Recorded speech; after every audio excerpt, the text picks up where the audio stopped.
Welcome back to The Weird and the Wonderful with Strange Bones. And it is absolutely a boiling hot evening. Good grief. Today has been killer.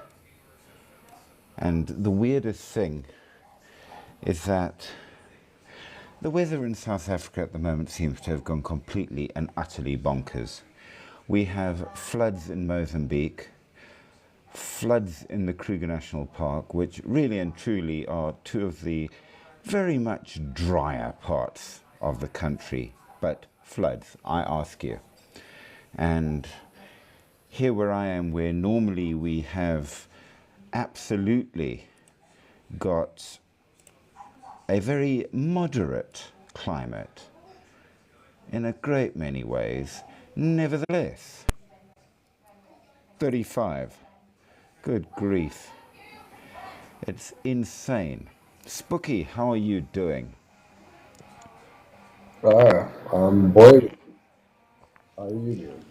I am dying of the heat. This is not good. How are things by you? Are you suffering or is it okay?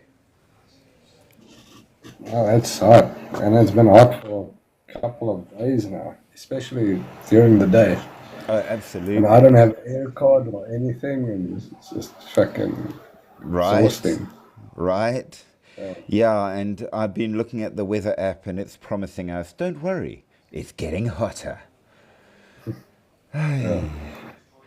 So I'm pulling a trick as taught by a friend of mine who has been working from home since COVID. When he goes into business meetings, it's the suit and tie on top and shorts down below. Well, I have my usual hood as is proper for this channel, and believe me, it's shorts. Because, man, even this, which is thin, is like a bit too hot, and it's dark. I don't know, it's Yeah. crazy. Really, really, really crazy. We have global warming, yeah. Yeah, I don't know, because we say that, but then it's floods all up Mozambique and up that side of the country. And I got a message from a mate of mine in Canada, it's minus 40, you know. Yeah. No, in the north, it's freezing. So, It's colder than it has been for a long time. right? And that's why Donald Trump said, "What happened to global warming?" And I remember you saying, "Of course, that's something he would say." Well, But yes, yeah, during his first term of presidency, it was a big deal. right? Greta Thunberg. Or, Thunberg, yeah, yes, absolutely. Oh, yeah, God. and she got famous for talking to Trump with a very disrespectful way about climate change. But now she gave up all the climate shit, and now she's jumped on the Free Palestine thing. I know, it's crazy. Mickey, are you dying of the heat? It's not so bad. Not here. Okay, you're the first person to say that. Oh, really? Yeah. Spooky's dying, I'm dying. How have you But got we are in decent weather? Gauteng. She's on the coast. It's been True. hot, but inside it's not so bad. I'm actually lying on a blanket, so Okay, well, weird. believe me, I couldn't do that here. I mean, I'm in Howick, Midlands. We're supposed to have like temperate climate, and it was 35 today. Yeah, yeah, it's pretty hot, but Crazy. So, yeah, nah, it seems that global warming is not a thing. In Ohio, they have a foot of snow. I was watching a guy talking about it today. So, yeah. Coldest they've had it. I mean, Ohio is not necessarily that. They get a bit of snow in winter, but really? This time of year? yeah, it's kind of weird. So, my goodness gracious me. So, I don't know. But nevertheless, I've got a good one for you, a creepy one. So I hope both of you are going to have very many comments. It's a mix of a couple of things, but it's suitably really creepy, or maybe not, dependent. We shall see how it progresses, but I really want your feedback on this because I think it's going to be a very good one. So, we will start ourselves off. You're both on very fast, which is fantastic. I do appreciate that. So, let us do our startup and let everybody know. As we always do on this channel, we have only one rule, which is, of course, don't be rude, because we've got lots of people from many different countries, cultures, and different places. So absolutely do respect that. That said, you can agree, you can disagree, you can comment as you please. And we encourage everybody to comment as much as possible, because after all, comments are very much needed, as are many, many likes and all the rest of it to keep us going.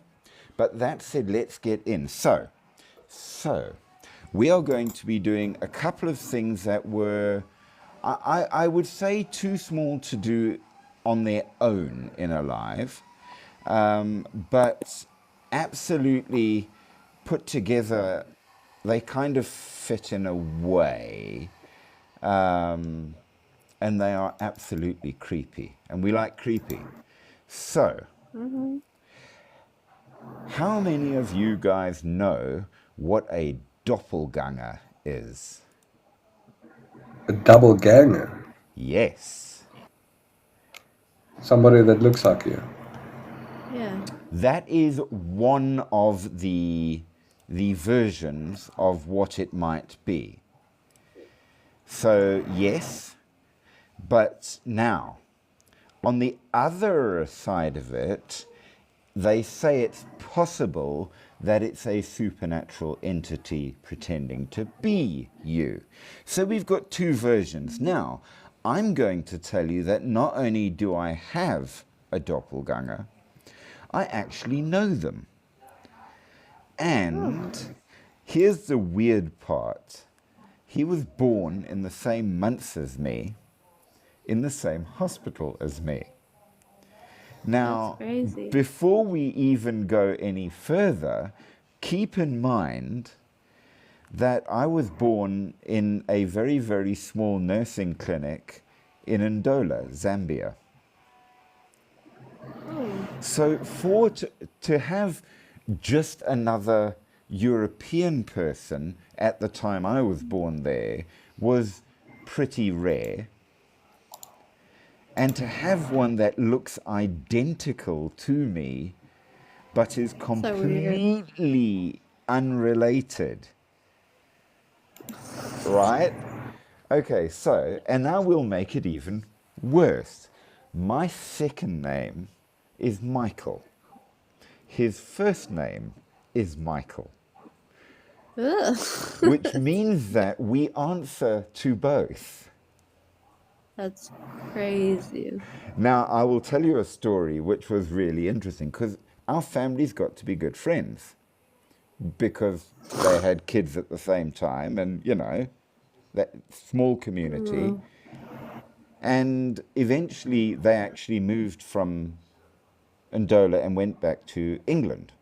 And we went to visit them when I was about 9. And the one day, just for a thing, they took all of us kids to Gamley's. Now, if you don't know England and you don't know what Gamley's is probably the biggest toy shop in England, one of the biggest, if not the biggest, in Europe. And their claim is that if they haven't got it, they will get it. Okay, they are really huge. So for us kids, you can imagine it was utter paradise.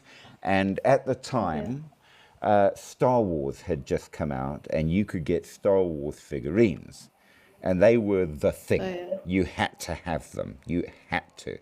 So they took us to Gamley's to see a selection, and Gamley's had an entire floor of them. Not just a rack, an entire floor. They had Okay.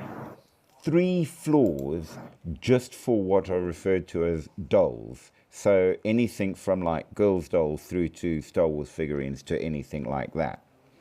3 whole floors, not including all the other floors for all the other toys. Okay, so there were a ton. Now, they had this one section where they just had racks and racks and racks and racks of Star Wars figurines. And they were up against the wall. So to get down one, you could go down, but you had to come back out to go down the next aisle. And I was looking for a specific one, which I got, of course. I mean, they had that many. And Michael wanted another one in the next aisle. So I'm right down at the bottom of the one aisle going through them, and I can just see him through the shelf. And the shop assistant comes up to me, goes, "Hi there, can I help you?" And I'm like, "No, thank you. I'm fine. I'm found what I'm looking for." So it's okay, great. And she walks off, and she goes down the next aisle. And I can hear her go, "Oh." And she's obviously just seen Michael, who looks Confused. identical. Yeah. So Sure. she sort of decides she's going to test this. So she goes up to him and says, "Hi, can I help you find something?" Now he's heard everything. So he turns and looks at her and says, "You just asked me that." And she's That's like, so funny. "Oh, I'm Oh my sorry." days. So she buggers off. And clearly She's confused as hell. she didn't know how to handle this. Anyway, he grabbed the thing he wanted. I got what I wanted. We go to the tills, and she's standing at the till with her manager, with her back to us. And she's saying to him, "Listen, I don't know. I think I'm coming down with something. I feel really, really weird. I think I'm seeing things." And the manager's like, Oh shit. "Why? What happened?" And he glances back because we've walked up. And she turns around, Yeah. and the look on her face, she says, "Oh, thank God there's two." Shame. So we were so alike that our parents Yeah. couldn't tell us apart. That's crazy. It was Wow. literally that bad. So yeah, doppelgangers are real. Okay. Wow, that's really In my nice. research on this, there are actual sites you can go on and post a photo and see if you can find yours somewhere in the world. Okay, That's so cool. with that as a basis, okay, huge thanks there to Joy, who's just jumped on, and so much thanks for the likes. Here's now the next bit. So, okay, doppelgangers. It comes from the German, meaning quite literally a double goer. In other words, somebody who is identical to you. Okay. A now we're going on to the real science side of it, not the supernatural. A non-biologically related look-alike or double of a living person. However, on the supernatural side is depicted in folklore and literature as a ghostly paranormal phenomenon or an evil twin. Now, the reason I picked this for tonight is because I saw the most brilliant TikTok that some girl put up. She does the, she'll play music and chat and show you her latest clothing, and it's all so sweet. And she's sitting in her lounge, chatting on her live, and then she looks up, and in the TV screen, there's 2 people sitting on the couch. Oh shoot. In her video, she's alone on the couch, and she's like, "I'm home alone." And she turns the camera to the TV, and the 2 people, though they're a little blurred because it's a TV, The two Yeah. people are identical, but are moving independently. And then That's she true. turns the camera straight back. You can see the room pass as she turns it, Yeah. and she's alone on the couch. And I That's thought, crazy. right there, there's your discussion for tonight. So yeah, That's pretty good. well, Joy, evil twin, it could be. We're going to find out. So this is our topic for tonight, or the first topic for tonight. It gets creepier. So the term came from the 19th century, but the phenomenon has been reported throughout history. So if it's a ghost, unlike a standard ghost, this is an apparition of a living person. So in a normal case, in a ghost, Spooky dies, you see Spooky again, it's his ghost type thing. Okay, but we know Spooky has passed on. With a doppelganger, Spooky is unaware and still alive, but unaware that there's another walking around, sometimes preceding them to places and doing things. And when they get there for the first time, people are like, but you were here yesterday. And they're like, no, I wasn't. So let's go on. So the modern uses, they tend to refer to it rather than a doppelganger. They refer to it as a twin stranger. So someone who shares very close physical resemblance, but isn't related at all. So there shouldn't be a relation. Now, we do find these things turning up in fiction, such as The Double in Fyodor Dostoevsky's book. Don't read it. It's like this thick, and it's a heavy Russian drama. And man, it was hell to read. So unless you are very, very, very, very determined, don't try. The Russian dramas are hard reading. I'm just warning you. But they are good. They are very, very good writing. But it's not a quick read. Just warning you. So let's look into a doppelganger. Now, according to what we have got, according to a very interesting study that was done by a real scientist who was doing it for real science. Okay, so we're not talking about made up stuff or supernatural stuff, anything like that. We're talking about this is genuine science. Okay, so her name, I believe, was, where is it? It doesn't tell me the scientist's name on the top. But what she did, she went around and found lots and lots of people who just look identical, but are totally unrelated. Okay, so published in a medical journal called Cell Reports. So this is a serious medical journal for serious doctors. Okay, it's not mucking around or, this is genuine.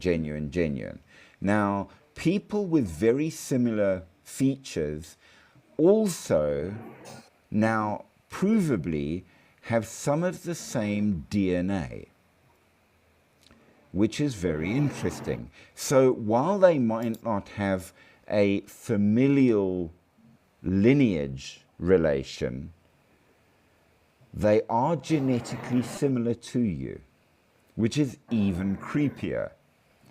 And it means then that they might actually be somehow related. So it started off with a Canadian photographer named Francois Brunel.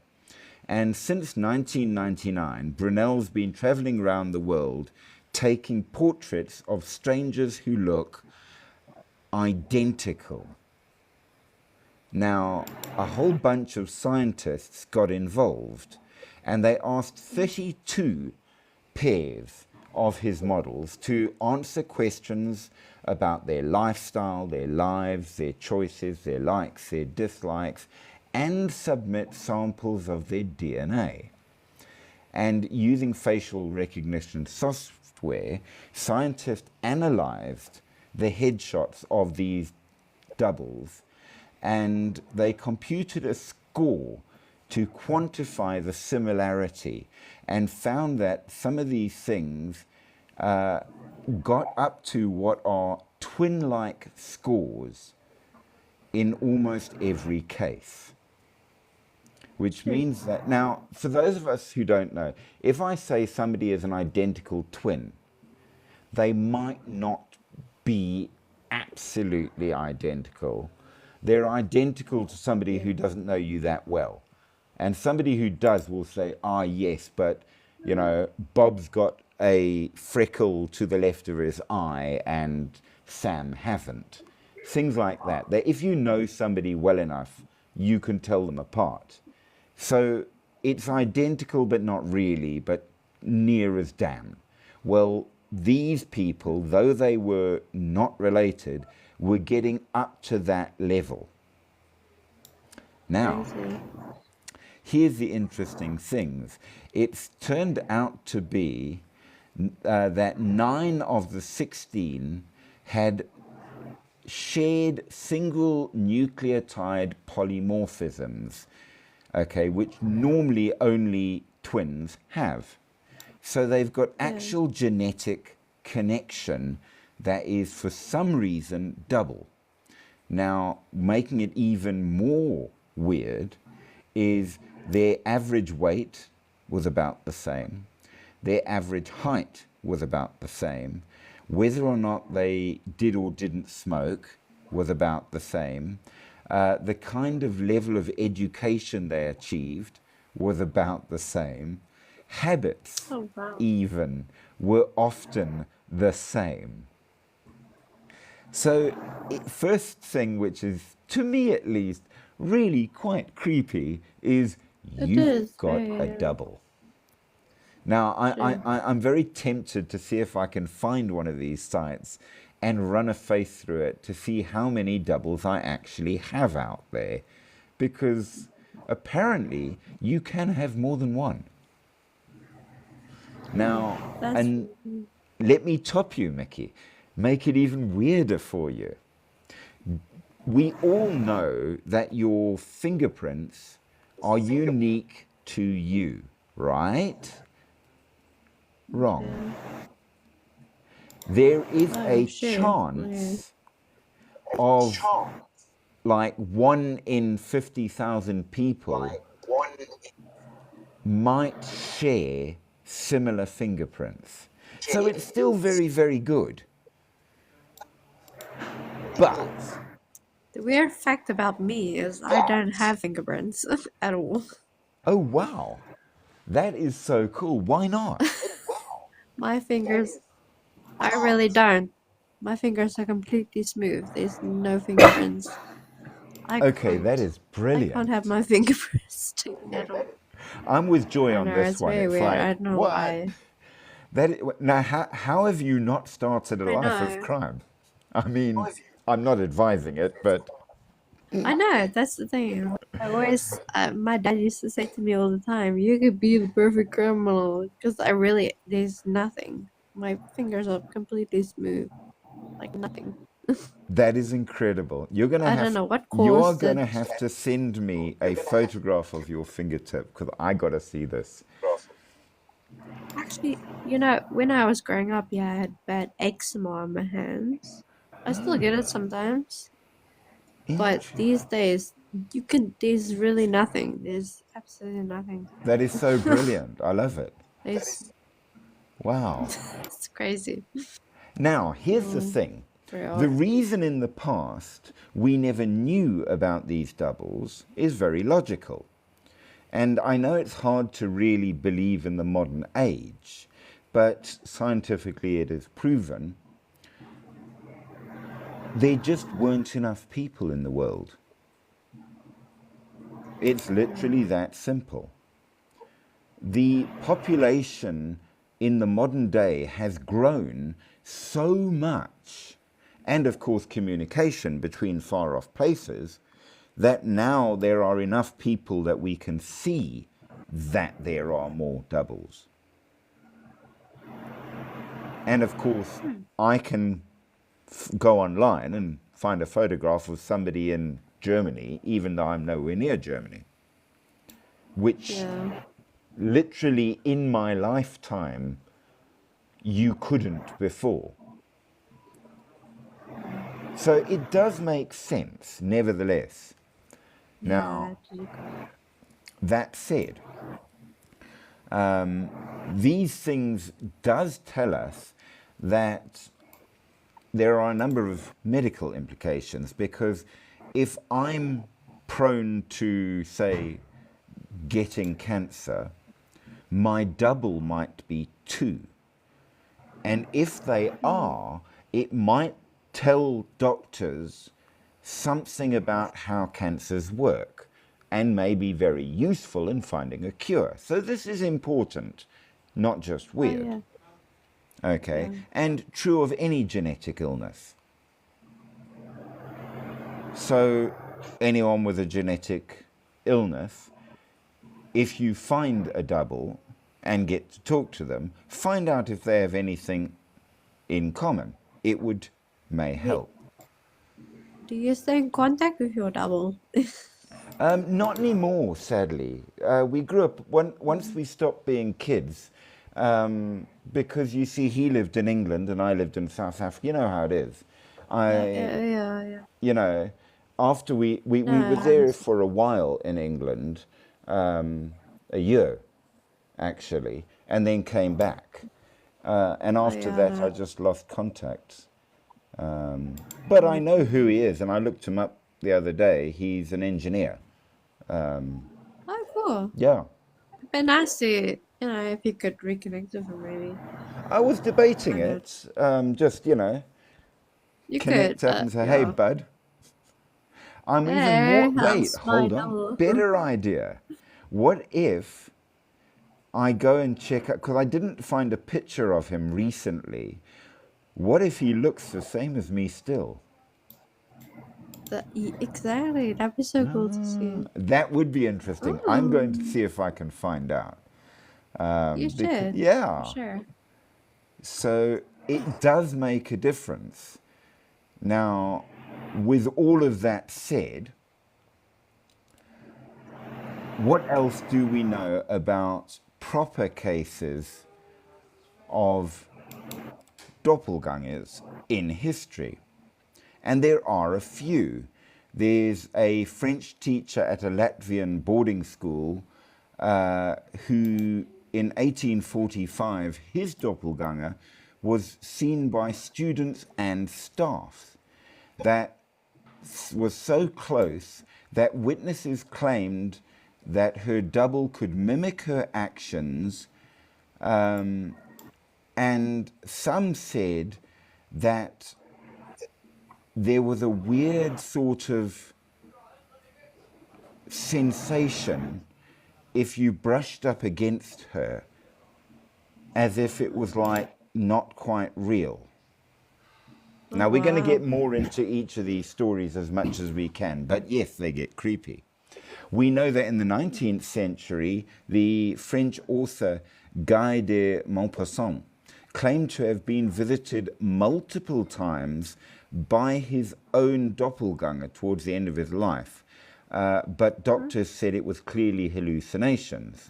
Or was it? Or was it? Then we had the famous English poet, John Donne, 16th century, who claimed that his wife's doppelganger appeared to him in Paris holding a baby, which later corresponded to the exact same time that his real wife gave birth to a stillborn child. That's just creepy. We know the famous German poet, Johann Wolfgang von Goethe, wrote in his autobiography of seeing a doppelganger of himself riding towards him on a horse dressed in clothes he did not own. Do you know about the dissociative personality disorder? A little bit, yes. It was part of things that I did study in psychology. Yeah. I was diagnosed with it 4 years ago. Oh, wow. Yeah. I have that problem. Well, okay, I'm going to throw an idea out to you because it's something that's been it's been on my mind for a while as whether or not it's something to be concerned about or that kind of thing. Okay, but Yeah. here's the thing. I'm apparently ADHD and ADD and all of those kind of things. And Yeah. growing up, it was considered to be a problem. Okay, there's something wrong with you if. Yeah. But in my mind, no, it's not. I just think differently. And okay, so going through school, I was taught in the way everybody was taught, and I was a terrible student. I was the same. When I didn't do well in school at all. Well, when I came out of school, I did a course, and because of the nature of the course, because it was a very technical course, you had to do another course before you started the course, which was on all of the terminology and the Yeah, way. like a technical college kind of thing. Well, it was a bridging course at university. Oh, okay. Okay, so that when you got into doing the course and they spoke about things, you would know what the words Yeah. meant. But with it was a whole long thing on how to learn. And there were like 10 different methods, which included one which I'd certainly never been taught in school. And to my amazement, when I tried using that method, I could learn easily. Nice. So I kept it. Then I went to study, and I studied philosophy and I studied theology. And I studied them through the Urban University of Rome, which is one of the most difficult universities in the world. And they Wow. basically said, look, we've seen your level of education and what have you. As long as you pass, it's enough. Don't worry. But Nice. I passed them both magna cum laude, and I missed summa cum laude on my philosophy by 1%. Okay, which is literally, I was the second in the whole class. I see. That's So crazy. that basically said that if I learn in the way that I learn, I Yeah. learn well. The problem Exactly. was the method of teaching, not that I'm not clever enough to learn. Yeah. And For here's the sure. thing, okay? When I was learning the way that I can learn, I could learn twice as fast as everybody else. Yeah. So instead of ADD and ADHD being a mental problem, it's an advantage. See, I'm a mixture of issues. But they I've got could be an advantage. I'm bipolar and also I'm schizophrenic. And then I've got this personality disorder. It's quite a mixture of things. But what if it's just that people don't understand you? Yeah, I always thought that. I did go. My schooling was quite complicated because I was institutionalized a lot of time. Well, you see, this is the problem. Now, I will point out that at a point in time, it was it was a known thing that if you had red hair, you had no soul. There was a problem with you. Yeah. Now, of course, we realize what a load of trash that is. It's just down to genetics I and, don't know right there, so it's not wrong. you know. So, as I we mean, learn, I'm okay with my meds most of the time, but yeah. a lot of time, yeah, you know, I'm not. I don't always do so great. So, my point is that it's not like that.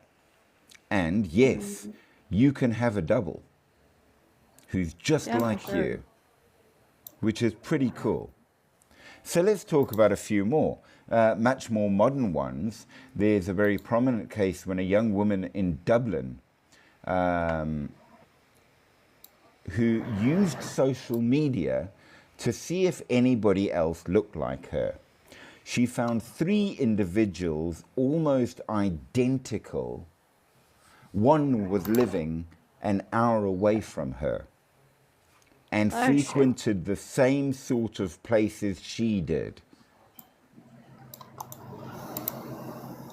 Now, Oh, what that's that means creepy. is that she could literally go to a place, meet a friend there, leave, the other one would turn up, and then a friend would see them So and, weird. what are you doing back? And they would be like, who are you?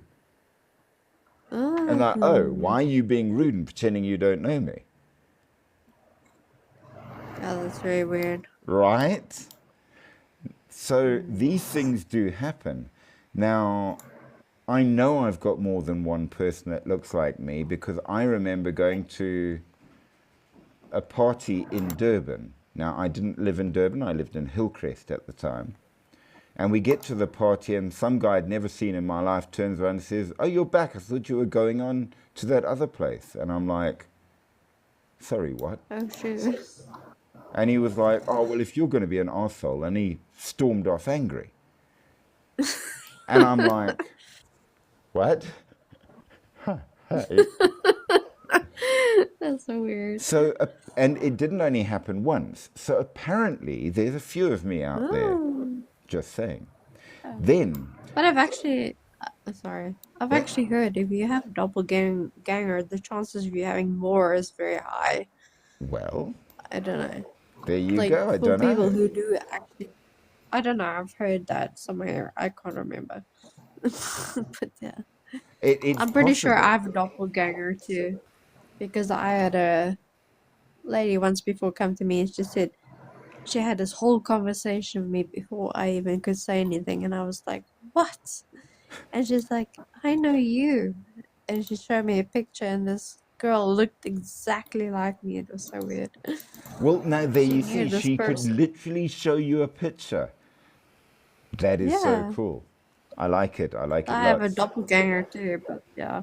She was kind of shocked when I couldn't understand what she was saying because I'm like, "Hey, you did it." Well, then there was a very interesting person called Kiki Monique, who was an LA-based influencer who discovered a lady by the name of Elaine, who is a makeup artist in Dublin. And their resemblance is so strong that people couldn't tell them apart. We have Sheena Hennick from Canada and Desiree from USA. So a Métis entrepreneur from Alberta, Canada, found her twin stranger in Oklahoma, and their physical traits were so striking that their families couldn't tell them apart. Oh, that's crazy. Now, Nathaniel from Quebec and Edward from El Salvador, which literally crossed international borders, and they cannot be told apart. Now, scientific versions, we know of Francois Brunel's I'm Not a Lookalike project, a photographer who spent 20 years documenting over 250 pairs of lookalikes across 25 countries, showing that people can appear identical. We've got the 2022, so it's very recent, Cell Report study where they took Brunel's work and tested it. 16 of the pairs were so similar they were considered identical by facial recognition software, and 9 had significant DNA similarities. Then we've got the celebrities, and this is one you can go and check it out.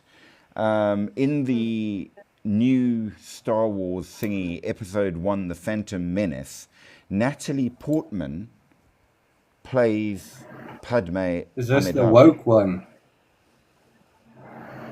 What? No, this is the just the normal new Star Wars, The Phantom Menace, Episode 1. Okay, because I saw, I'm not sure if it's Star Wars or Star Trek, but they've got a bunch of lesbian women playing in it. No, that's the new woke Star Trek. But this is in the actual movie that came out that was done by the Star Wars franchise. And Natalie Portman plays Padme Amidala. And her double in the movie is played by Keira Knightley, who really does look just like her. They look very Okay. similar, for sure. Yeah. So now, not totally the same, but Yeah, you no, but they're very damn close. close. So that's You how they have did the that. right makeup. Yeah, Yeah. exactly. Well, I've seen double gangers of celebrities before. They do not really look like each other, I've but seen you don't them. really see them in the footage because they normally are like In makeup and to make it more close. But it is yeah. true, in real life, some are. Amy Adams and Isla Fisher are so similar that Isla Fisher once used a picture of Adams on her family's holiday card as a joke, and no one noticed. Which is, I did see Elon Musk's double ganger, oh yes, who's he? which it's some Asian guy. Okay. Yeah, it's an Asian guy which looks like him. He's a little bit shorter, not much, but you wouldn't even tell. It looks really, maybe he even got plastic surgery to look like Elon. But they normally let him like walk out of restaurants and stuff like that into public and then climb into a vehicle, where Elon Musk probably just, he lives at the back. Well, this is an interesting thing because I imagine it would be a very useful thing to have a double. Yeah, for if you get assassinated, it's the double who gets assassinated. There's been conspiracy theories about that, let me tell you. Now, of course, Well, I can imagine some politicians would have double gangers. well, if you could find one, you would use it, let's be fair. Yeah, same poor guy. All You right? might get shot. Well, I suppose. Now, we know that this turns up in mythology and folklore all the time, and it was put into the dictionary from the German as Doppelganger, but in English, we do have a word for it, which is fetch, the apparition of a living person. So we have an equivalent, even though the German is the common usage thing now. It's the idea of the alter egos and spirit doubles and things. And we know there is mention of it all the way back in time, because when you speak of the parts of a person in ancient Egypt, one of them is the ka, which is your spirit double that has the same memories and feelings as the person to whom the ka belongs to. But the ka can go out on its own without you. We do know that in a number of African stories, this is a trick that can be done by certain witches, and you will see them in multiple places because of that. We know that in Norse mythology, you have the Vardogr, the far-goer, really, which literally is a person who is seen performing a person's actions somewhere else. In Finnish mythology, they refer to it as you're having an Eitanen, a first comer. So somebody who's been to a place before you. Well, Joy says that she's heard of this as well among the African mythologies. This is absolutely the case. And it's said to be an incredibly important power that you can have, because you can be visibly somewhere else and thus not get blamed for things you've done somewhere else. There you go. It's spoken of as a mimic in the ancient Greek, and appears even in a play by Euripides, which shows how far back these ideas go. Now, in the Jewish Kabbalah of the Sephirot, the left side of the Sephirotic tree, you know what the Kabbalic tree looks like. It's all of those circles that go up on two sides in a sort of geometric shape with lines crossing over. And okay, that thing. That is the Sephirotic tree. And the left side represents rigor, and the right side represents clemency and mercy. But the medium center of this is represented of the balance of the crown, the keter, and of beauty and harmony, Tiberet. And they say that because of this, there are two halves to a person. And it's possible that the one half might go out and do things without the other half. And this is represented by the letter T in Hebrew, Did you Tet. see this thing with me with the dissociative personality disorder? When I do become really anxious and stressed, I often lose time. Like I Or do. does somebody else take over somewhere else? I've had my mom said because she's experienced it before when I've dissociated completely. Okay. Where often I'll just sit very quietly and not move, but then I'd walk around, not do much, just walk around and Well, kind of nothing. one of the things in now you know that I'm big into my Anglo-Saxon stuff, okay? Yeah. Particularly with regards to fetch, which is part of the understanding of the person. You've got several layers. And one of the skills that the Vadlok will have is essentially, to make it easy to explain, it doesn't work quite the same, and it's not quite the same, but for all intents and purposes, astral travel, except your spirit can possibly be seen by other people. And when it's done, you sit in, it's called eight seta. Okay, so eight seta is literally like meditation. You're sitting out.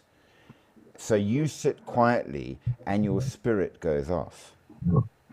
Same as. That's pretty much, yeah, that's how it kind of feels. There you go. Because what happens is my mom's witnessed it. A lot of people have witnessed it before. I kind of I get so stressed to a point where my brain can't handle it, and then next minute I just stare into space and everything just goes weird. Or And then you've eventually I gone come out. to, and eventually I just come to, and I'm like, it's happened. The worst time it's actually happened is when I was at the shop and I was at the till scanning groceries, you know. Okay, about to that would pay. be an inconvenient time. That's what I'm saying. And next minute I was just I was gone. And the lady was touching me on my arm, and I was like, what? And then the cashier was like, she just looked at me. I was like, what the heck is happening? It's happened at the most awkwardest time. I think you see, the problem is I have a lot of anxiety issues. So Well, that probably doesn't when help.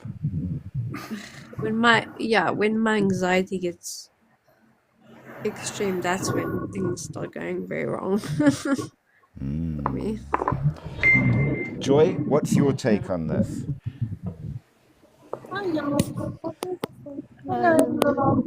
Hey. You can continue. Okay. So let us go further and give more proofs to you, because so the Jews explain it, and we know that they were a good 2,000 years ago and more. I'm sorry to say, but this made me laugh, which is unfair because it is rude, and our rule is don't be rude, but I couldn't help it. The version of it in Islam is called a Karen. That just made me laugh. The I'm sorry. Karen. Yes. So you could have a Karen. Okay. Though, their version, they point out, the double can be good or bad, but they will be of the same sex, the same race, and the same temperament as the person it's connected to. And even the children will be similar.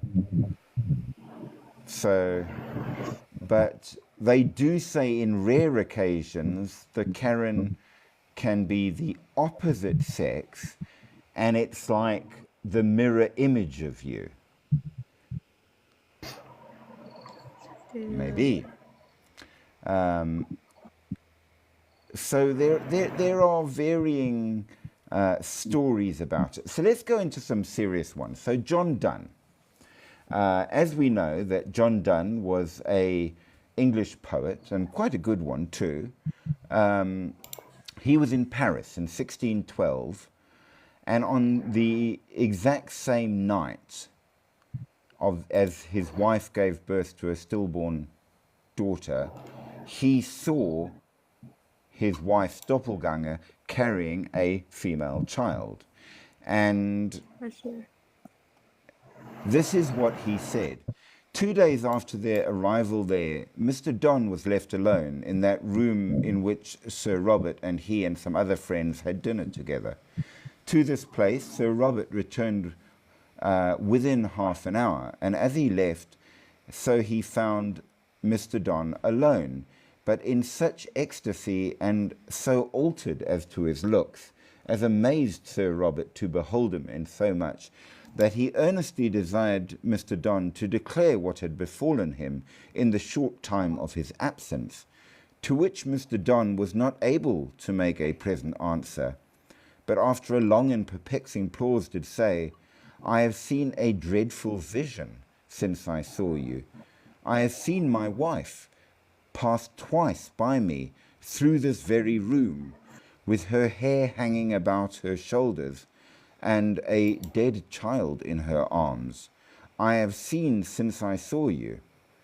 To which Sir Robert replied, Sure, sir, you have slept since I saw you, and this is the result of some melancholy dream, which I desire you to forget, for you now are awake. To which Mr. Donne's reply was, I cannot be sure that I now live, than that I have not surer that. Okay, the Old English is hard. He basically says, I'm as certain as I am alive, I wasn't asleep. Okay, and when she passed through, she stopped, looked dead at me, and vanished.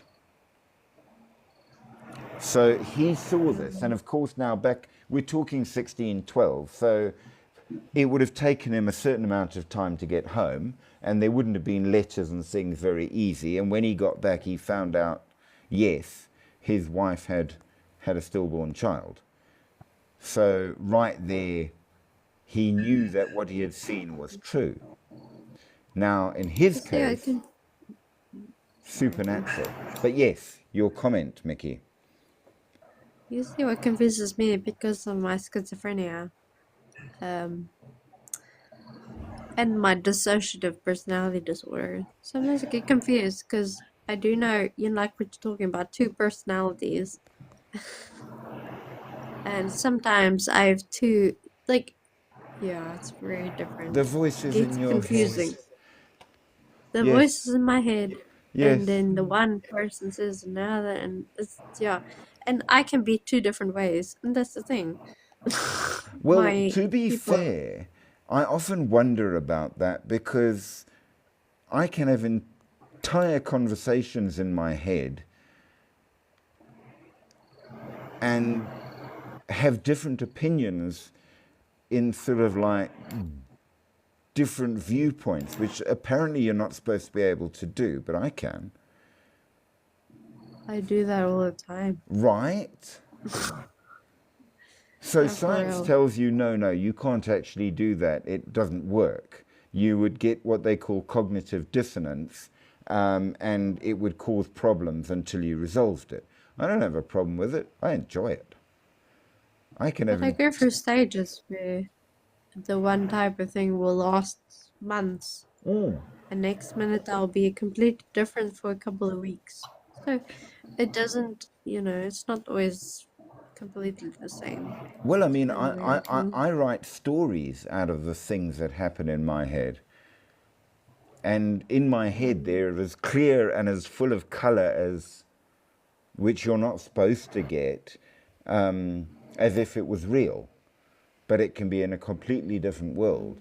And I can have dreams that carry on over and over and over and over, but are in line temporally. So when I wake up and the dream stops, when I start dreaming again the next night, it will carry on from there. And it won't But ever that's go exactly back. what happened. That's exactly what happens with me. Yeah. It's so frustrating. And the Well, thing is, I can not wake up from certain dreams like that. I will ah, sleep until 1 o'clock in the afternoon, stuck in a dream. It's crazy. I can control my dreams. I taught myself to. So, yeah, I can wake up if I want to, but I'd have to want to. I can't do that. I get stuck in a dream. That's me for half the day, just dreaming away. It's kind of creepy. That's kind of cool. Well, I've been so cool now. well, I suppose it depends on the point of view. So, No. 1822, a new one for you. See how you feel about this one. The English poet Percy Shelley, well known, he drowned in the Bay of Spezia in Italy. 15th of August, okay, staying at Pisa in Italy, Percy's wife, Mary Shelley, the author, yes, her, who wrote Frankenstein, wrote a letter to her friend when she relayed Percy's claims to her that he had met his own doppelganger. A week after Mary's nearly fatal miscarriage, miscarriages happen a lot in these days. In the early hours Yeah. of the 23rd of June, Percy had a nightmare about the house collapsing to a flood. And basically, he says the next morning he's had many visions lately. He's seen a figure of himself, which he met as he walked on the terrace, which said to him, "How long do you mean to be content?" No very terrifying words and not prophetic of what occurred, but Shelley had often seen these figures when ill, and the strangest thing is that Mrs. Williams saw him. Now, Jane thought a woman of sensibility has not much imagination and is not a nervous sort of person, neither in dreams nor otherwise. She was standing one day, the day before I was taken ill, at a window that looked on the terrace with Trelawney, and it was daytime, and she saw, as she thought, Shelley pass by the window, as he often was. Then, though, without a coat or jacket, he passed again, And now as he passed both times in the same way, as from the same side towards which he went each time, there was no way he could have gone back except over a 20-foot wall from the ground and then run right round the house, jump back over the 20-foot wall to do it again. So to have him walk twice past the window was odd.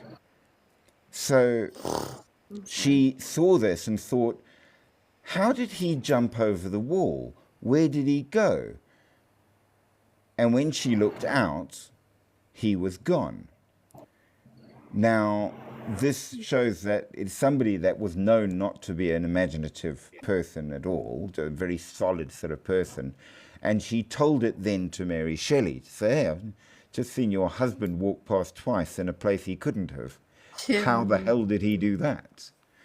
That's not crazy. So, and somebody who would have been very familiar with him as their housekeeper, so she knew who he was. There was no mistaking it. Now, this, of course, Mary Shelley did put into her novels, which was pretty cool. And then, of course, we have Johann Wolfgang von Goethe, which is a lot... I'm going to say that he was known best for his sort of melancholic poetry.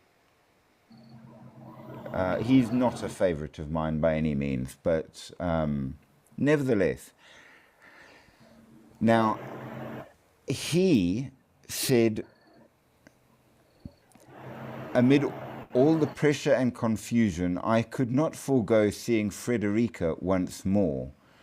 There were painful days, the memory of which has not remained with me, and when I reached her, my hand from my horse, the tears stood in her eyes, and I felt uneasy.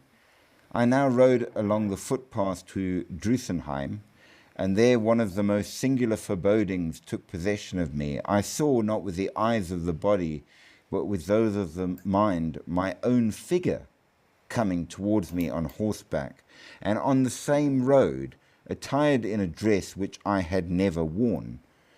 It was pike grey, with somewhat of gold, and as I shook myself out of this dream, the figure disappeared before me. It's strange, however, that 8 years afterwards I found myself on that road once more to pay a visit to Frederica, in the dress of which I had dreamed, and which I wore not from choice, but by accident.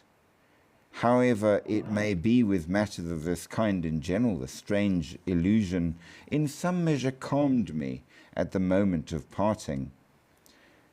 So he met himself coming back, dressed in something which, when he did, 8 years later, he was wearing clothes that he didn't choose, but which were the same, and he realized only then, hold on, he had seen himself in the future. That's been crazy. Maybe that's what it is. Slips in time, glitches in the matrix. Who's to say? So that's another a possible option as to what makes for a doppelganger.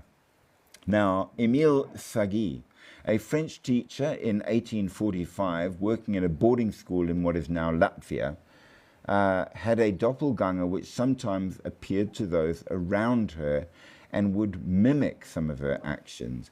On one occasion, a student approached the doppelganger and touched it and said, felt a slight resistance, likened to which a fabric of fine muslin or crepe would offer to the touch. Almost as if it was a ghost-like thing that was only partially real, in other words. Sure. That's crazy. Is it suitably creepy? Well, what about... It's a little... Yeah, it is, isn't it? Ooh. So a Victorian age example was the appearance of Vice Admiral Sir George Tryon. He's said to have walked through the drawing room of his family home in Eaton Square in London, looking straight ahead, without exchanging a word to anyone, in front of several guests at a party being given by his wife, while he was supposed to be on a ship in the Mediterranean, maneuvering off the coast of Syria. Subsequently, it was reported that he had gone down with his ship, the HMS Victoria, the very same night after it collided with another ship, following an unexplained and bizarre order to turn the ship in the direction of the other vessel. True. Okay, so he went home nevertheless. Wow. Now, interestingly enough, I have heard several stories about that, but I will tell you the one that I personally experienced. So, Friday afternoon at school, I was standard 10, so grade 12 nowadays, I think it's called. Yeah. And me and a couple of guys agreed, you know what, there's a band playing in Red Hill in Durban, and we really wanted to see it. It was a really good band too. Back in the day, getting to see good bands was hard, and this was free entry. So we were like, we are so there. So a bunch of us got together and we said, no, we need to do this. How are we going to manage? And one of the guys had a car. So we pooled some of our pennies to put petrol in the car, and we agreed that he would, because he lived furthest away, he would stop off at each guy's house, pick us up, and then we'd all drive down together to Red Hill. Now, for those of you who don't know, Red Hill is the northern part of Durban. It's mostly suburban, but there's a hotel there that often hosted music festivals back in the day. So my friend lived in Waterfall, I lived in Hillcrest. One of the other guys that went with us lived in Kloof, and one lived in Pinetown. So he went round, picked everybody up, bink, bink, bink, bink, and we picked up the guy in Pinetown last. And as we got there, he parked the car, so he says to me, Philip, run in and fetch him, tell him we're here. No problem. So I toddle in, and he's there, and his mother and father are talking quietly in the kitchen, and mother is not happy at all. She's clearly upset, she's crying. And my friend's there, and his dad turns to him and says, it's best you do go. Give us a chance to deal with this. Go, have a night off, and tomorrow we'll sit together. So he says, great. Now I'm standing waiting for him, so he's grabbing his stuff, and his grandmother is sitting in the wingback chair in the lounge, and she is glaring at me. Now, back in the day, okay, don't be shocked, please. Imagine me with white hair down to here, long, white, straight hair. It was natural. I'd never bleached it, nothing. My hair was naturally white. We were called the Snowball Kids. But I was heavy into metal when metal was brand new. And so I'm dressed entirely in black, torn black jeans, black t-shirt, black bandana, the works, Right there. and white hair. And I'm used to people staring at me and, like, you know, being disapproving of the younger generation. So I thought nothing of it. And she never said anything to me, so I'm like, whatever. Then my friend comes out, we jump in the car, and off we go down to Durban. And we're driving down, and he says to me, I'm really sorry how awkward that was. But my mum is very upset because her nan, who stays with us, she passed away last night. Oh, shit. And she hasn't got over it yet. And I'm like, oh. And then without thinking, because that's me, brain dead, I says, she used to sit in that big wingback chair, didn't she? He says, yeah. Oh shit. Oh And then he shit. stops and he looks at me and says, how the fuck did you know that? Well, That's crazy. and I Yo. just says, no reason. No reason. That's So good. do the ghosts come back? Yes, they do. And Yeah, for sure. I never told him or any of my friends about what happened Yeah. ever. Because, well, how do No. you? You know? Yeah, how do you go about that? So What we was went this? out, we got drunk, and I forgot about it because what else do you do, you know? So your nan's Perfect. came home. It's fine. She's there. Ooh. Whatever. That's good. And I Awkward as remember hell. I went to a school reunion thing. God knows why I went to it. It was the worst thing ever. Never go to school reunions. And he was there, and he now lives in America. Very successfully. He's doing great. And he says to me, I've always wondered, remember that night that we went out to go and see Dementia at Red Hill? I said, I remember it perfectly. He says to me, why did you say that my gran used to sit in that chair? I said to him, dude, I don't remember. Of course I remember. Or He's just- like, yeah. no, I just thought maybe there was a reason. I said, no, no reason. I don't even remember anything. And if there was at the time, you know, whatever. It's like, how do you tell an old school buddy that, you know, his gran never left Yeah, I home, saw your grand sitting there. Yeah. right? So, hey, John, if you're out there watching this TikTok, it was I'm you. so sorry. Sorry, bud. Oh. Shit. But yeah, That's crazy. so it does seem that in some cases, a doppelganger might come back as a warning of death Sure. or of somebody who has just died. You never know. Hmm. So that happened to me, for what it's worth. That's crazy.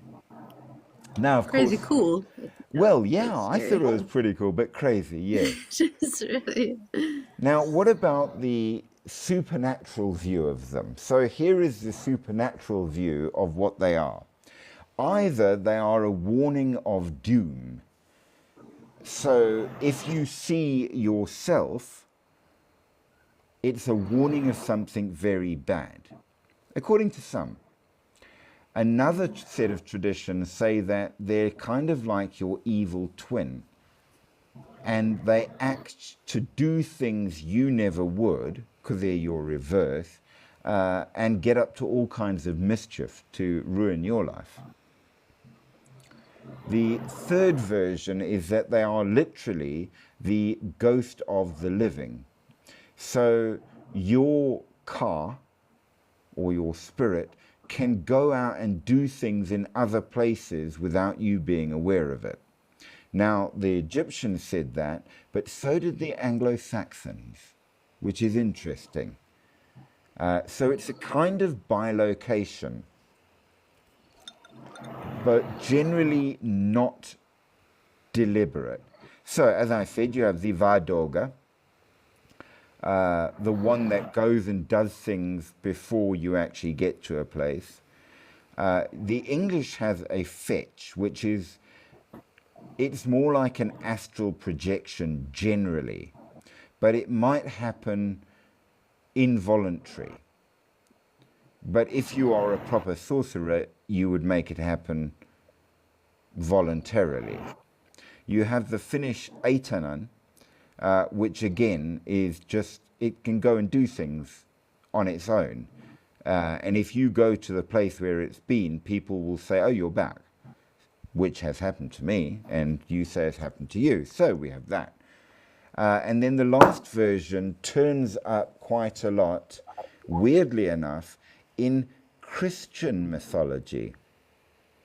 So a number of important holy people in Christian mythology And I do believe certain other religions as well, but I don't know a lot about it, that they can be in two places. The most recent and famous one is Padre Pio, who, when needed, could be on another continent helping somebody at a time it's known for absolute fact where he was back home.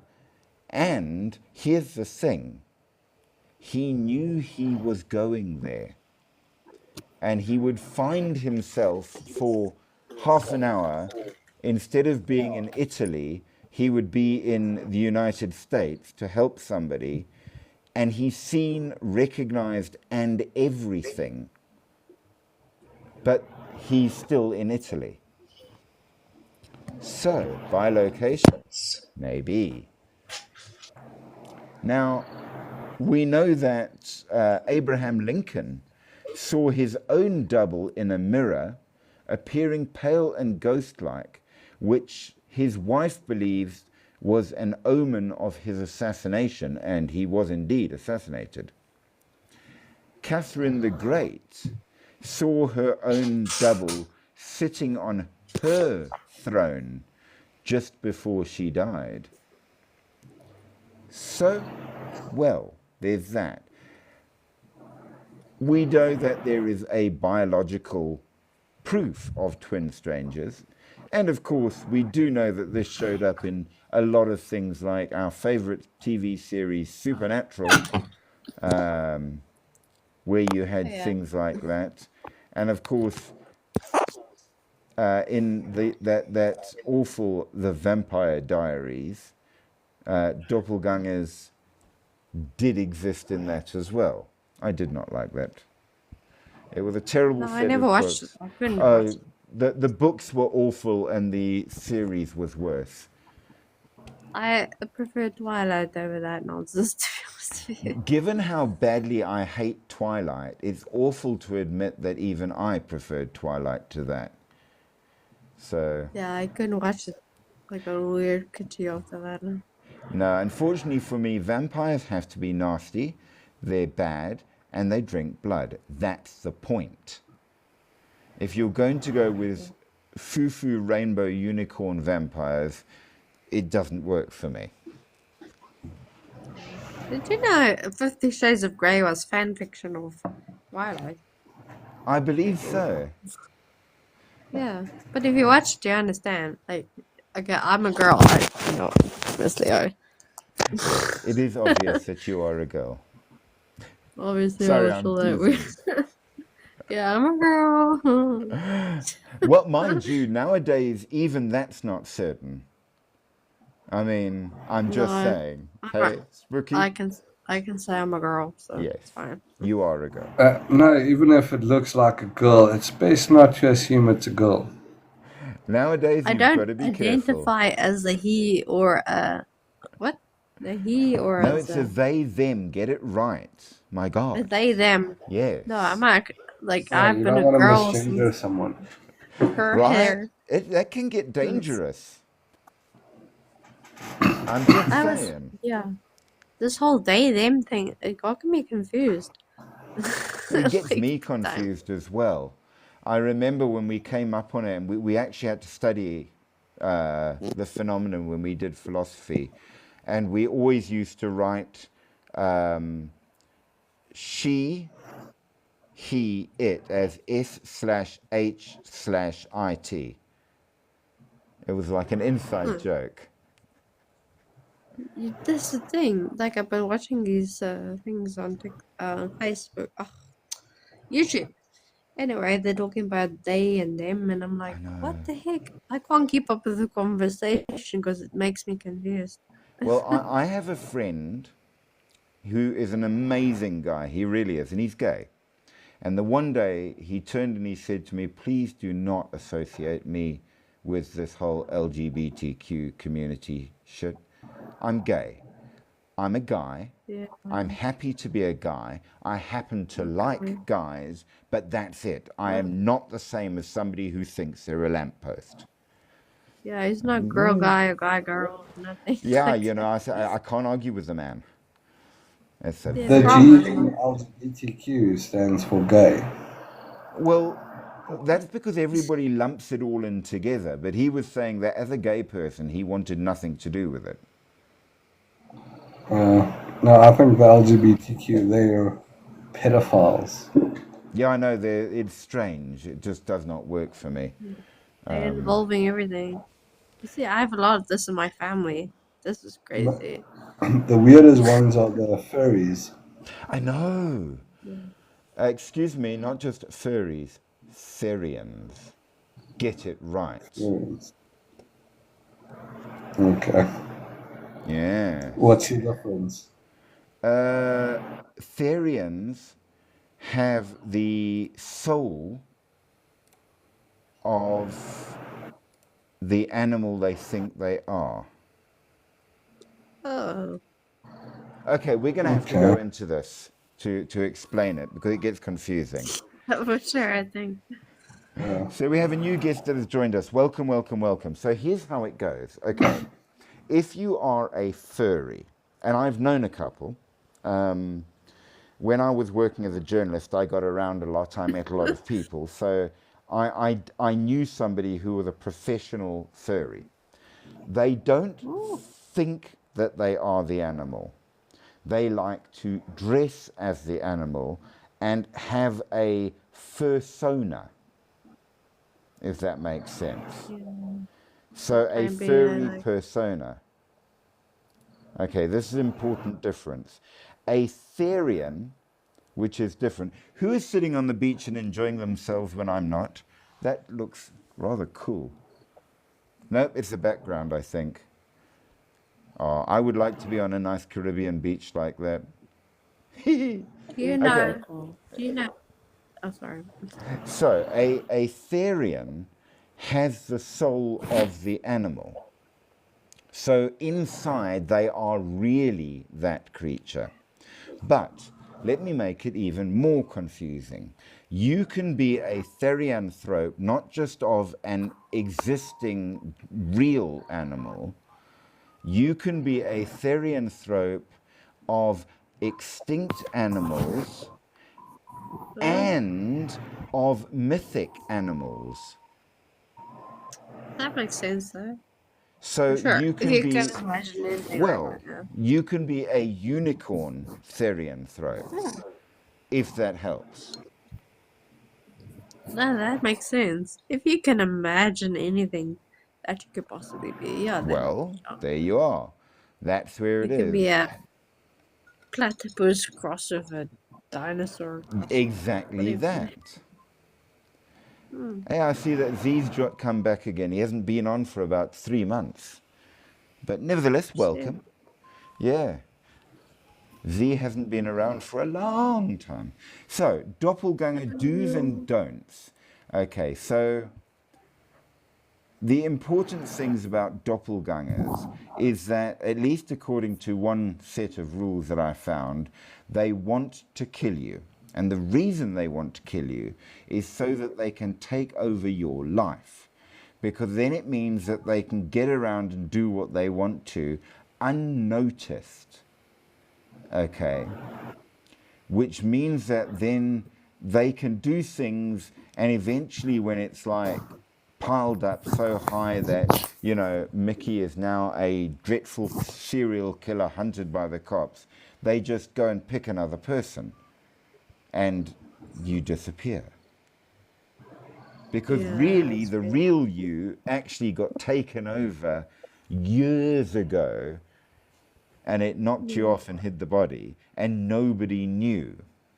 Oh, Now, we're probably safe because they're not massively famous or massively rich. And according to this, the idea is that they go for people who are famous and rich to take over their lives, which kind of makes sense, I suppose, yeah. in that regard. So, yeah, I don't know. Are we alone? Well, the other version, and this is much more modern for all the obvious reasons, because in the past people thought of magic. Nowadays we talk about parallel universes. And according to this guy, he was saying, well, if there are a huge number of universes, then in each universe there's an infinite number of Mickey Mews that are out there, lots of them. And they might be slightly different and they might make slightly different choices through their lives, but there is inevitably the possibility that you might slip into this universe briefly or maybe for a longer time. It seems there is that. So there are possibilities of more of you. And every time you take a choice, another universe spawns where you took the other choice, if that makes sense. Yeah. So that's the theory behind it. So how true is it? I don't know.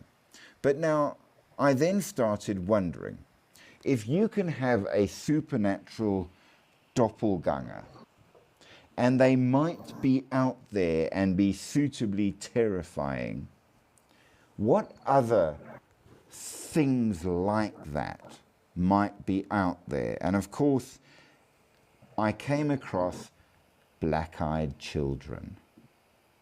Oh, lovely. Now, we're going to have to take up black-eyed children in depth in the next live, but I'm going to introduce them because we've got half an hour still to go. Okay, so what's important about black-eyed children? They are well-mannered, polite, soft-spoken, usually in pairs or multiples, somewhere between the ages of 6 to 16, well-dressed, and always in need of help in some way. And they will knock on your door and ask, please may we come in and use the phone? Or knock on your car window at night saying, please can we get in the car and get a ride home? It's never a demand, just a request, but the moment they speak, you feel this terrible urge to look away, drive off, slam the door, because there's something inherently wrong about them. Now, there are a number of cases of these things that are out there. So, just so as you know. So why the name? Well, here's where things get interesting. They are perfectly normal in every single way, except their clothes are often either slightly outdated or seasonally inappropriate. Their speech patterns don't quite fit their apparent age, and their eyes are solid black. Wow, that's Okay. Have you ever seen a Chinese eye?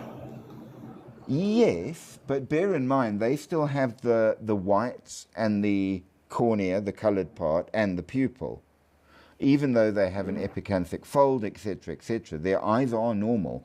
They might go dark and be darker than most Europeans, but they are still normal eyes. No, they're pitch black.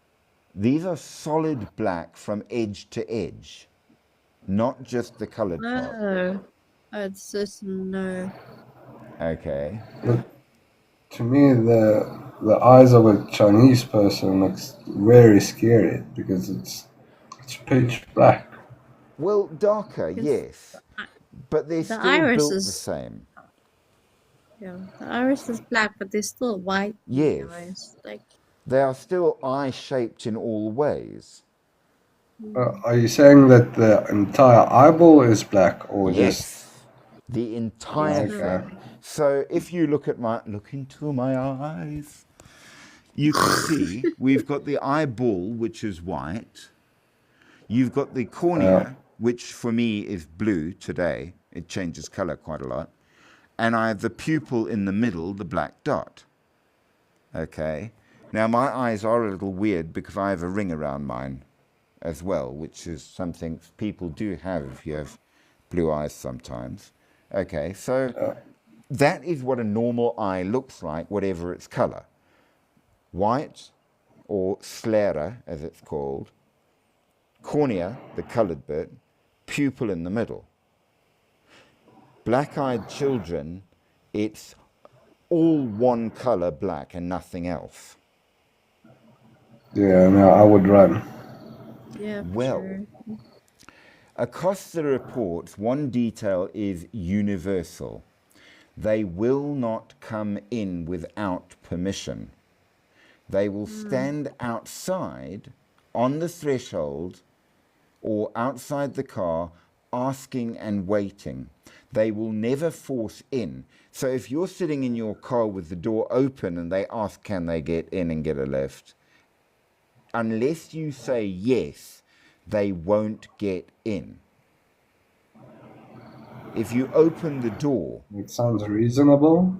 I well, mean, I would also not get in. I would not force myself in. but you have I'll to, ask politely. yes, but you have to tell them that they can come in, just like the stories about vampires. They cannot cross a threshold without permission. Okay? Even if the door is wide open. Now, according to many cultures and folklores, we know that vampires, demons, and spirits are bound by the rules of invitation, even fairies as well. If you don't invite them, they can't. But unlike all of these other folklore tales, they don't speak in riddles or display old world affectations or anything like that. Their requests are simple. Can I come in? Can you help me? Can I use your phone?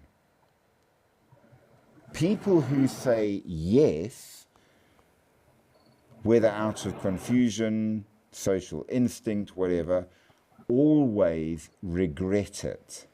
After letting them in, they report sudden illnesses, power outages, malfunction electronics, disappearances of the children themselves, animals behaving strangely, atmospheres in the home shift, feeling watched for days and days after, as if something invisible is now staying in their house.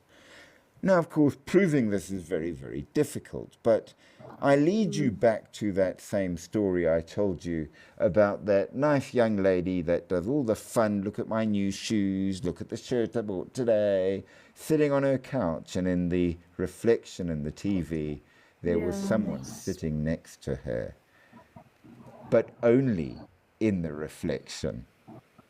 So, is there something out there that's more? Now, they call it very much an urban legend. They say that, or at least the skeptics say, let's say it the correct way, that this is a creepypasta. If you don't know what creepypasta culture is, it's people that like all the urban legends and stories, and they're not real, they're made up type things. However, the first viral account appeared in 1996 when a journalist, Brian Bethel, described the encounter with two boys outside a movie theater in Abilene, Texas. Story spread, obviously, and more followed, which either means people made up stories to sound the same, or that this has been going on for a lot longer than you might think, but nobody said anything for fear of, being thought foolish. We do know that in the modern day, one of the big differences is that people will share everything, no matter how embarrassing. It's like we live in the age of TMI. This is true. I mean, in the past, nobody would speak of these things for fear of being thought crazed. We know this. So there is that to go with. Now, there are stories from outside the digital age, oral traditions that have come on where some say they are omens, some say they are tricksters or entities drawn to thresholds and boundaries which ultimately they want to cross. What they have in common is that they look human and a very unnatural interest in being invited into places they do not belong. So, is it a pattern? Is it just a contemporary myth? Children's behavior in these stories does not evolve. They don't update their clothing styles. They do not change tactics over time. They knock and they wait. And somehow that's even creepier than if they tried anything. Because what do you do if there is a little child outside your door asking for help? Could I you, know. as an adult, say no? But then again, That's not a creep back there. Yeah. now their biggest danger is how normal they are. I mean, if you opened your door and there was a monster out there, you know what to do. You haul out the old gat and go pop. But two quiet children in the evening saying, please can we use your phone because our parents aren't here and we need to get home. With little black eyes and freaking ancient clothes. I don't think I did them in my house. So sorry Well, about we that. are wired to help. You know, we Yeah, I want know, to but I'm help a not. child.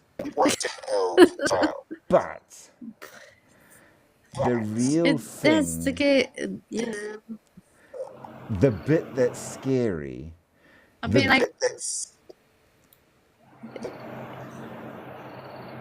be like, wait outside. I'm just gonna call someone.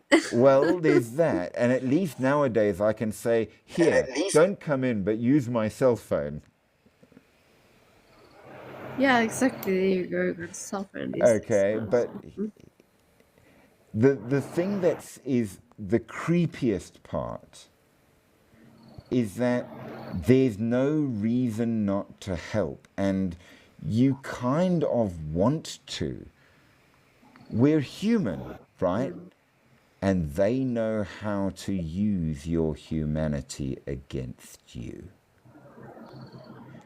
There's no scares or loud chaos. These things leave weird questions. Was it just a trick of the light? Their eyes were dark and I couldn't really see because it was after dark, and you know, it could have been like Spooky says, you know? Dark eyes? People have dark eyes. I just didn't see it properly. And I mean, they're little. So surely we should help, right? Surely? Or maybe not. Now, what do we actually think they are? Well, of course, in the age of acronyms, which, quite frankly, I hate, they are called BEKs, Black-Eyed Kids. They apparently are more modern, or at least more reported modernly. They appear at night on doorsteps or hitchhiking, asking to be let in. They are always normal, solid black eyes, pale skin. They exhibit strange monotone or unnatural speech, often acting more confident than a child should, and frequently repeat requests to enter a private space. They're described as bringing a feeling of dread and therefore are either demonic, alien, or ghostly. Now, why? Why would they want to get in? And what will they do once in? So we will, of course, have to get into a number of the stories and see what we can find about that, because there's a lot to be said. But I don't want to go into the whole of it yet, because it's just too cool. So what do you think? And more importantly, have you ever encountered anything like this? Yeah, anything I've ever encountered. Okay, it's not that, but yeah. The Black Stick Man. The what? The Black Stick Man. Okay, now I'm interested. Hit me with this. Did I ever tell you? I don't think I've ever told you about the Black Stick Man. Oh No, God. I want to know more about the That's Black Stick Man. Tell me, tell me. quite a story, but I think it's more popular in Pinetown. People know in general. Well, I lived there for a while and I never heard about it. Yeah. If you're dying around freeway, they by Paradise Valley Okay, specifically. Sometimes I've had this my ex, he, because I lived in Pinetown for a long time, yes, and he used to come and drive up there quite often to come see me, you know. yeah, And he said he had seen this thing. He was driving his car, and next minute this person, like you know, like when you draw a black, like a stick man, yes. just with a pen. Now, black stick man, a fat black stick man. You know, that that's hard to explain. I Anyway, he kind of said this get where thing you're was going. it would be standing in the middle of the road and start running towards the car, kind of thing. Now, it's And interesting. Keep yeah, explaining because I will tell you a story about that same place when you're done. and me and my sister have seen it before, growing up. The first time we saw it, we were staying in the back garden. We heard something rustling in the leaves, and we had a mulberry tree. We told my dad, "Oh, there's something in the tree. It's freaking us out." So my dad goes and has a look, has his revolver or whatever, you know. Well, yeah. And me and my sister are watching, you know, from the veranda. We look onto the neighbor's roof, their roof, and there's this thing. It's an actual like black stick man figure running across the roof. And obviously we're freaking out because we like, oh my God, what's this thing? Yeah, anyway. So my dad Wow. was like freaked. And the second time we saw it, my sister had her friend sleeping over. And she and my friend and her friend was standing on the veranda, and I was just standing across from them. And I looked up, and this same black stick man figure, was holding onto the gutter, leaning over, looking at them.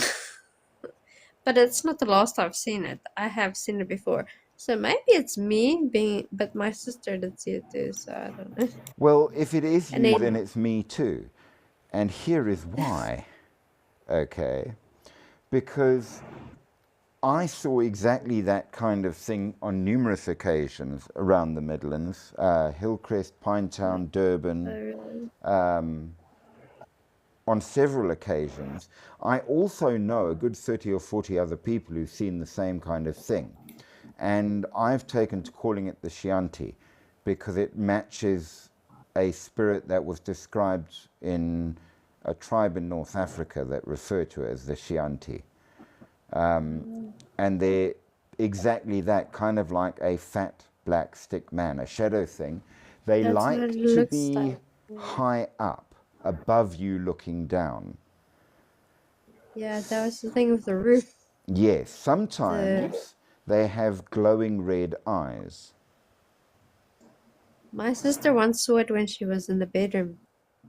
She was, but at the time she was very into UFOs. I think I've probably spoken about this before. Yes, you have My spoken about the sister, UFO side. yeah.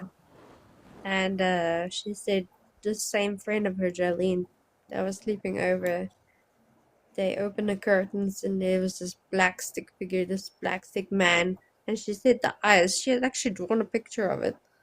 I wish she still had that file that she drew, because it Well, was scary. of all the places that I personally have seen them, one of them was when we went on a hike through Paradise Valley.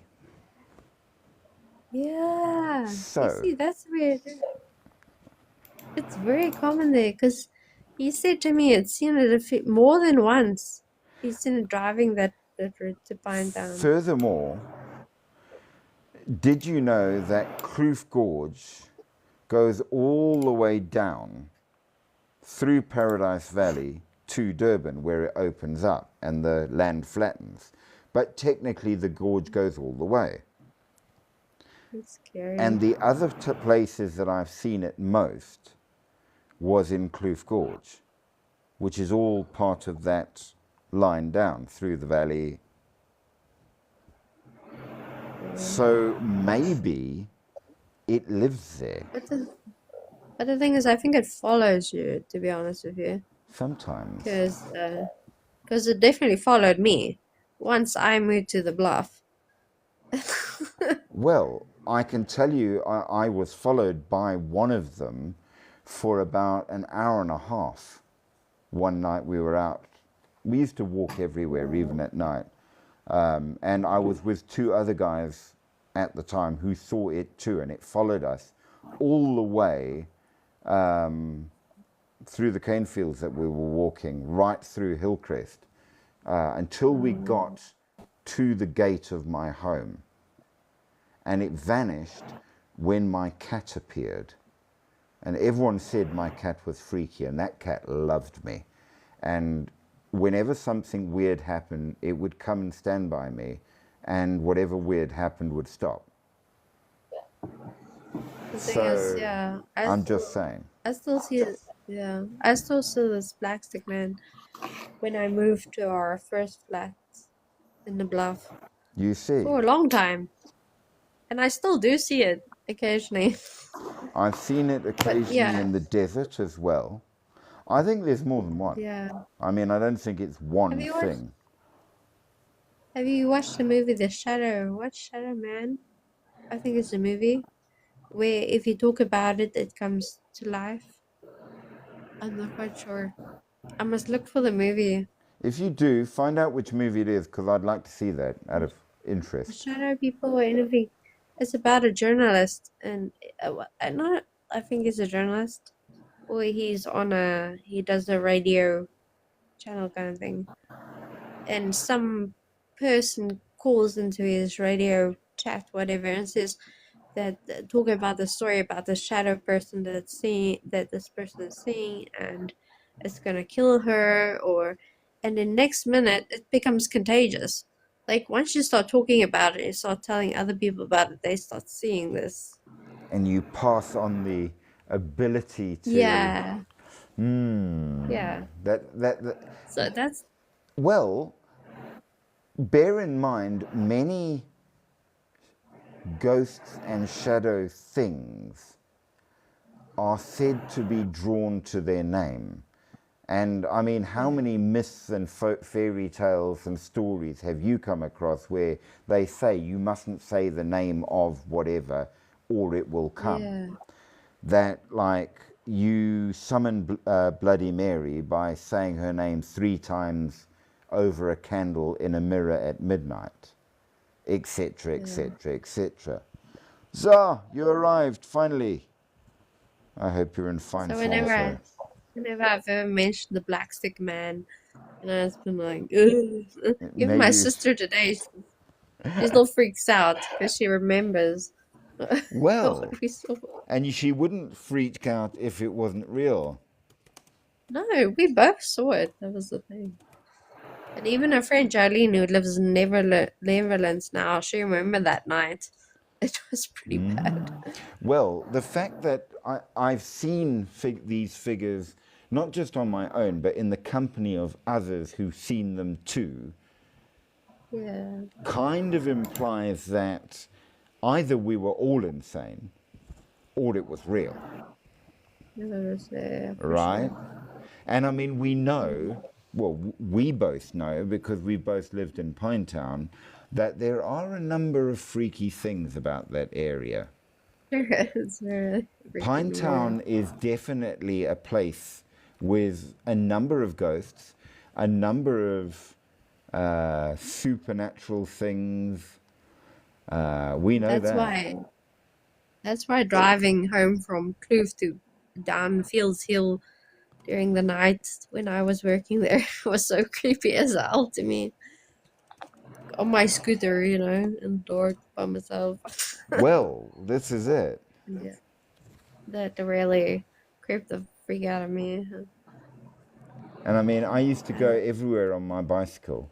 I had a fitness craze for a while because I was doing quite a bit of training. So to me, the way to go was go by bicycle. But, I've still got my scooter. well, the important thing about both scooters and bicycles is they're very exposed. I know. And I mean, in a car, you're in the car. You've got a door. my sister said to me, because she's got like some, anxiety issues herself. She said to me the other day, she just like the worst thing she could think of is if she stopped at a robot and somebody was to touch her if she was on a bike. And that unlocks a whole new fear in me. I'm like, oh, Right? okay. I don't think I could deal with that. Well, it's a reasonable concern.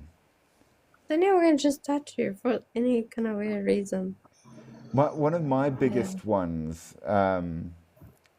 because I think like that and I'm that sort of weirdo, I used to work in Gateway when I lived in Pinetown. So I very often volunteered to do the night shift because it was convenient for me. So I would leave for work at around 4 in the afternoon and then be at work until about 3 in the morning and then drive back. So inevitably, driving back from Gateway, everybody's now shut up and gone home. So you Yeah, walk that out is to your car in the middle of an empty, dark, huge parking lot on your own. it's And I creepy as often, hell. well, I used to think, what happens if I'm sitting here in the driving seat and I look in the rear view mirror and there's somebody looking back at me?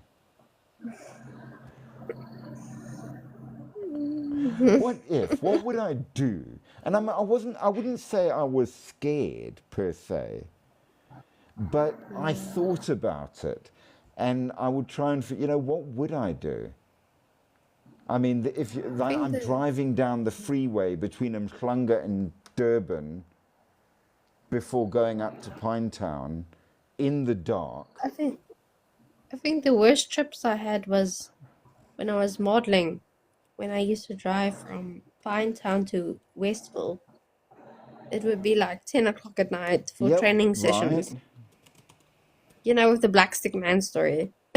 And I was on my scooter. It was on a right, freeway in the middle of the night in those bushes and whatever. right. Now, I Yeah. found after a while that if I took the old road, I could save about half an hour's drive.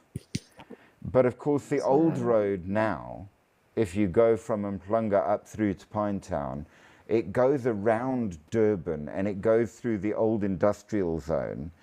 And it's on the edge there where there's large sections where there's no houses, no factories, no people. And at 3 o'clock in the morning, you so feel the lonely. That little big lonely. And when you Yeah, start no. thinking about like shadows in the back of your car or stuff like that, it takes an Never, extra edge of real. never mind shadows in the back of your car, shadows in the back of your scooter bike. Like what's happening back there? That's It's that was a different type of fear. as you're driving up the road and you feel their hands slip around your waist. Yeah. Eventually, I actually had my modeling instructor drive me home. Like he would drive behind me just to make sure I got home safe. Because he I'm started with getting, you. yeah, eventually I started getting worried because I said to him I was feeling weird. And sometimes he was just like, no, I'll just drive behind you. I'm like, thank you. Oh, That's all. And then he gave up and said he'd start giving me lifts there instead. So I didn't feel so weird.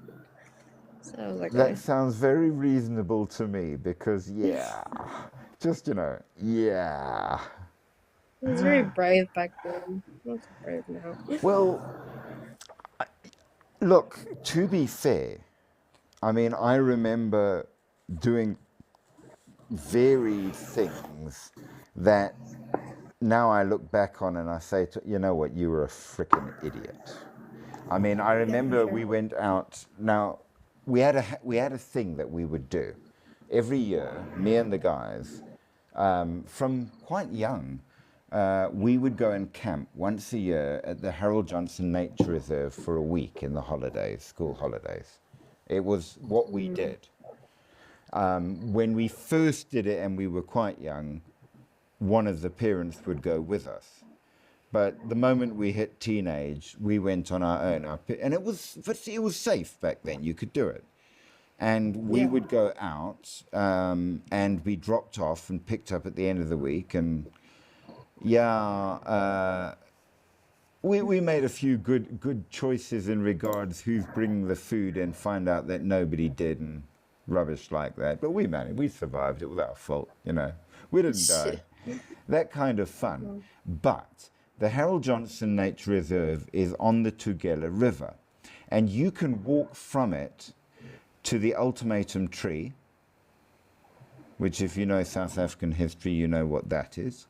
And you can walk to the nearby battlefield where basically so many people died that instead of making a graveyard, they identified the 6 British officers and buried them, and everybody else was buried where they fell and just got a white stone. And in that one Mm. area there are just white stones everywhere. So, of Oh, wow. course, me and my 2 buddies, we must have been about 15, 16, we're like, obviously we're going to spend a night in the graveyard. I Obviously. mean, obviously. Right? And you Yes, know how okay. it goes. While the sun's up, it's, I don't believe in ghosts. You're a complete pussy if you think ghosts are real. Oh, look at you, you're scared. And then as it gets darker and darker, the comments get quieter and quieter and Yeah, quieter, people start meow until it's or like, I'm bored, let's go back to camp. You know, really? You're bored? Yeah, no, I'm just bored. Really, you're not scared? No, no, no, no, I'm not scared. No, no. What was that? bored. And yeah, as it gets closer to midnight, and this was actually probably one of the funniest things that ever happened to me because it is not a supernatural story, which is important. So we're out there, we're sitting in the graveyard itself, surrounded by all of these white stones, knowing that they were put there to mark that people had died. And of course, we start talking about one of the principal satanic creatures, the goat of Mendes. Oh And God. of course we do. And it gets darker and darker. And now we've terrified ourselves to that level. But we're all too manly to admit it because I'm not going to be the guy that says, I'm scared, let's go back home. not in front of my friends. Stable just goes to the So eventually, fortunately, we ran out of cigarettes, and it was no. We got to go back to camp so we can get some more. It's a manly excuse. exactly. So off we went, and we went back to camp, and we were and it was very hot. It's on the coast, in the north coast. It's very hot even at night. So instead of putting up the tents, we just threw our sleeping bag down on the floor in what was a lesson room in what is a lapa. So it's a roof on poles with no walls, with a floor. Yeah. Okay. So if it rained, we would be fine, but it's open. So we're just falling asleep, and all of a sudden the one guy screams, and we leap up. I grab the machete next to me. We're ready for whatever, man. Bring it on. And he is white as a sheet. And we're like, what happened? Gosh. I just saw the goat. We're like, dude, you're having nightmares. And we ripped him off, and we're laughing. So back to bed. And he's muttering away. I woke up. I wasn't asleep. So we're dossing. And he screams again. We're up. And we're like, dude, we're tired. You know, if you're going to have nightmares, do you want us to hold your hand? No, I was awake. I hadn't fallen asleep. No, bullshit. So we all go back, lie down to go to sleep. And something wakes me up, and I open my eyes, and there in front of me is this goat's head. Horns, Oh my glowing red eyes. And I get up so fast. I'm just like, screw this. And I grab the machete next to me. And there's this clatter of hooves. And the guys are up. And there's nothing there.